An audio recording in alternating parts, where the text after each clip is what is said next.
विश्व के सभी मेरे साथियों को राजरत्न अम्बेडकर की ओर से जय भीम, नमो बुद्धाय।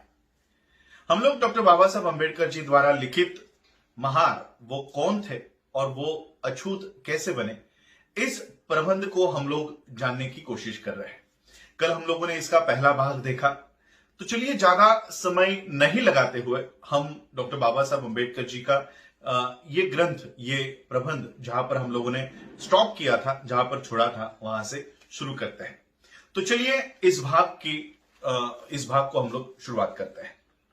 डॉक्टर बाबा साहब अम्बेडकर जी लिखते हैं, दूसरा कारण जो मुझे श्री विल्सन के दृष्टिकोण को अस्वीकार करने की ओर ले जाता है वो उन कुल देवताओं से उत्पन्न होने वाले विचारों पर आधारित है जो किसी व्यक्ति को महार समुदाय में मिलते हो।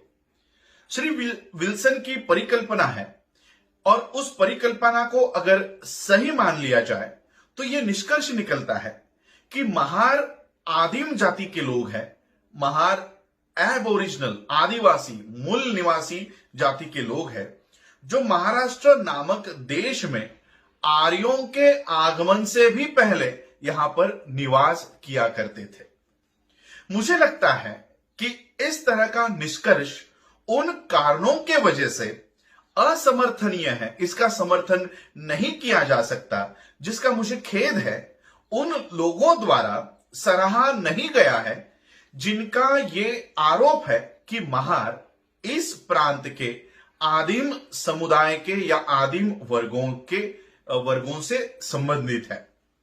मैं अपने विचारों के समर्थन में, ये डॉक्टर बाबा साहब अम्बेडकर लिख रहे हैं कि मैं अपने विचारों के समर्थन में एक उल्लेखनीय तथ्य की ओर इशारा करना चाहता हूं, और वो यह है कि जहां महार नहीं है वहां मराठा भी नहीं है, और जहां जहां महार है वहां वहां मराठा भी है।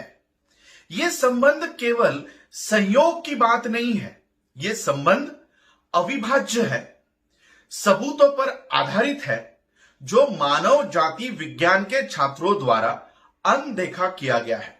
मानव जाति विज्ञान, इसे इंग्लिश में एंथ्रोपोलॉजी कहते हैं, यानी एंथ्रोपोलॉजी के स्टूडेंट्स ने भी इस विषय को अनदेखा किया है।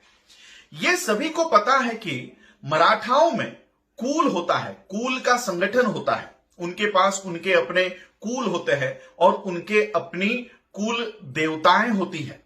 मानव जाति विज्ञान के छात्रों को कुल और कुल देवताओं का महत्व बड़ी अच्छी तरीके से पता होगा।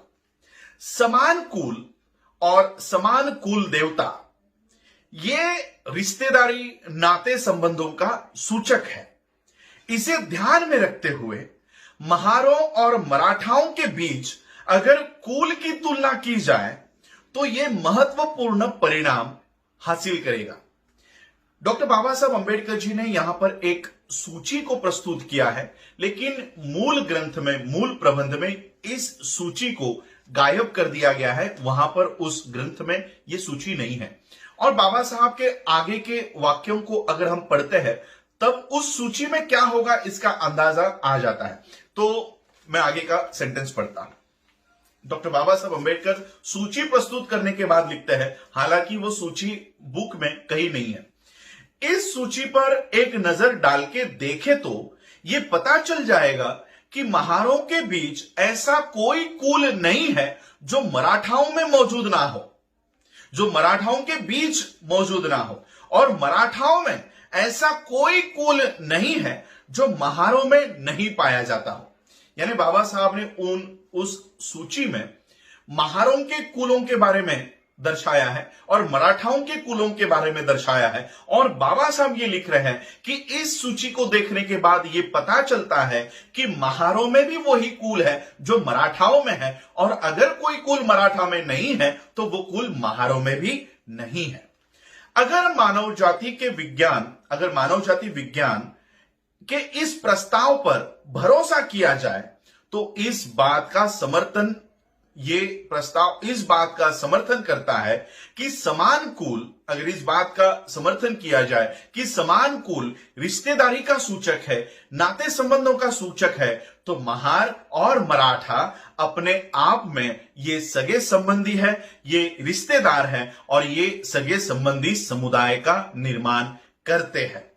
और महारों को एक आदिम समुदाय के रूप में स्वीकार तब तक किया नहीं जा सकता जब तक हम ये बात कहने के लिए तैयार नहीं हो कि मराठा भी एक आदिम समुदाय है, मराठा भी एक एबोरिजिनल, एक आदिम समुदाय है।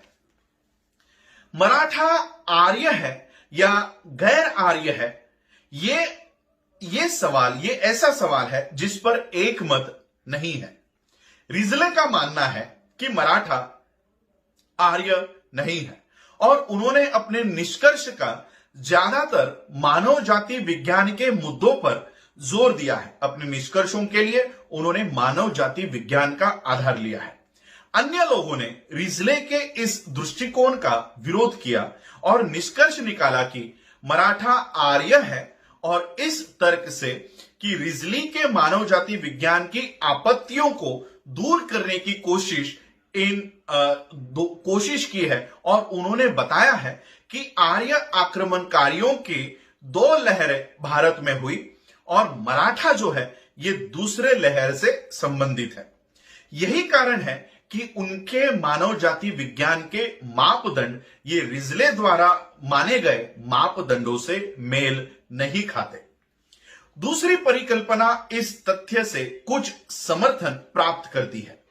प्राचीन काल में महाराष्ट्र को इस आधार पर अर्याका कहा जाता था क्योंकि आर्यों का मुख्य जनसंख्या यहीं पर थी, महाराष्ट्र में थी, और इसलिए भी क्योंकि कर्नाटक में मराठा को अभी भी एरर यानी आर्य पुरुष कहा जाता है।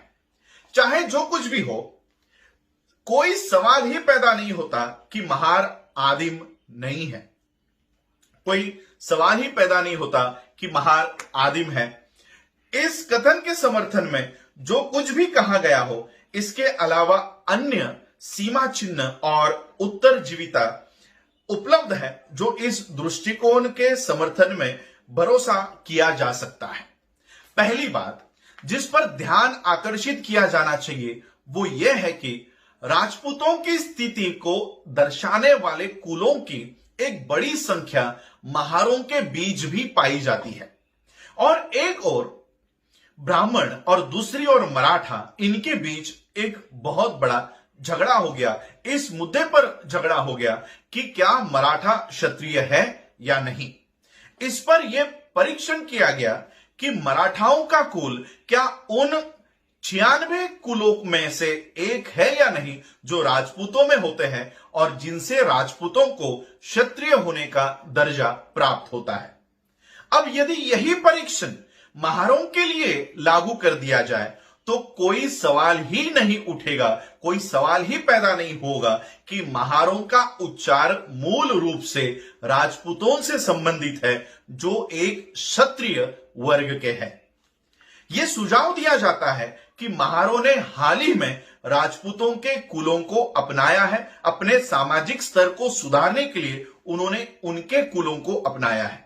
यह स्पष्ट रूप से गलत है। महारों के बीच एक लंबी परंपरा रही है कि वो अपने आप को सोम वंश के कहा करते थे, जो क्षत्रिय के 2 शाखाओं में से एक है। महारों ने लंबे समय से इस गोत्र को अपनाया है और हाल ही के दिनों में इसे नहीं अपनाया। यह इस बात से स्पष्ट हो जाएगा कि जब ब्राह्मणों द्वारा अंतिम मराठा राजा प्रताप सिंह की स्थिति को जांचने के लिए एक अदालत बिठाई गई, तब ब्राह्मणों ने उन्हें क्षत्रिय मानने से इनकार कर दिया। ब्राह्मणों के एक पक्ष ने प्रताप सिंह का पक्ष लेते हुए कहा कि भोंसले कुल ये राजपूतों के 96 कुलों में से एक है और राजपूतों को क्षत्रियों के रूप में मान्यता दे दी गई है, तो प्रताप सिंह को भी क्षत्रिय के रूप में मान्यता दे देनी चाहिए। इस विवाद के जवाब में दूसरे पक्ष ने एक आशंका जताई, एक आशंका व्यक्त की। उनका तर्क यह था कि अगर इस विवाद को सही माना जाए और प्रताप सिंह को, क्योंकि उनका भोसले कुल राजपूतों के कुलों में से एक है, अगर इस तर्क को सही माना जाए तो सभी महारों को भी क्षत्रिय होने का दर्जा देना होगा, क्योंकि राजपूतों की तरह उनमें भी कुल होते हैं, महारों में भी कुल होते हैं। इस जांच के परीक्षण के अलावा यह सच बना रहता है कि महारों ने जो कोई कुल अपनाए थे वो कोई नई घटना नहीं थी, इसलिए महार आदिम नहीं है, महार आदिवासी नहीं है, महार प्राचीन नहीं है। इस विचार के समर्थन में ये मेरी एक राय है। डॉक्टर बाबा साहब अंबेडकर जी अपनी दूसरी राय रखते हैं, और वो दूसरी राय क्या है ये जानेंगे अगले एपिसोड में। आज आप लोगों ने मुझे सुना, उसके लिए आप सभी लोगों का आभार, धन्यवाद। जय भीम, जय भारत।